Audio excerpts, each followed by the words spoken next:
¿Cómo te llamas, amiga? Fabiola. Corruption and desperation at the southern border. Child exploitation. The brutal road through Mexico for migrants seeking to reach America. These are the stories that drove Maria de Jesus Peters and her husband, Juan de Dios Garcia Davish, throughout Chiapas, Mexico, to locations few journalists dared to go. I would write, Mexico is the nightmare of the American dream. A journalistic calling that put their lives in danger. Video captured Peters covered in blood after being struck while covering a caravan of people headed for the United States.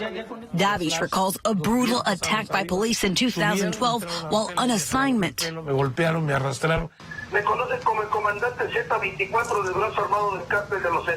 2016 marked their first death threat coming from a man claiming to be a commander with the Zetas, one of the most dangerous drug cartels in Mexico. And he tells Juan, how do you want to see us, as friends or as enemies? They were scared, and so was their young daughter. Yes, it always made me scared. I would ask my friends to accompany me to school.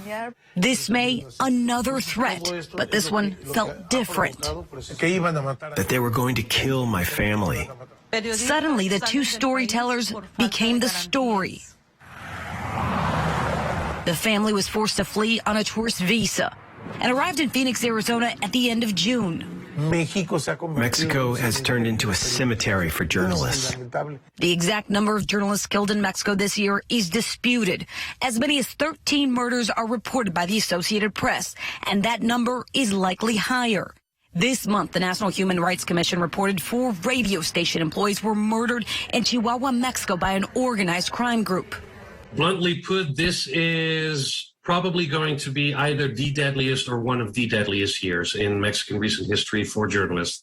Jan Albert Hotzen, a Mexico representative for the Committee to Protect Journalists, claims impunity levels in Mexico are incredibly high. You know, Maria de Jesus and Juan de Dios, they have been reporting threats against their life for 6 years now. Not a single person has been properly investigated. He believes the threats are coming from multiple fronts, including corrupt politicians, police officers, the army, and organized crime groups. Sometimes they can be just verbal threats. They can be abductions. It can be torture.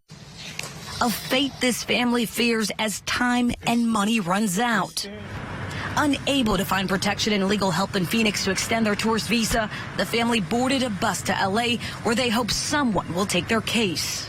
What is your biggest fear? What do you think is going to happen if you're not able to find any help here in the United States?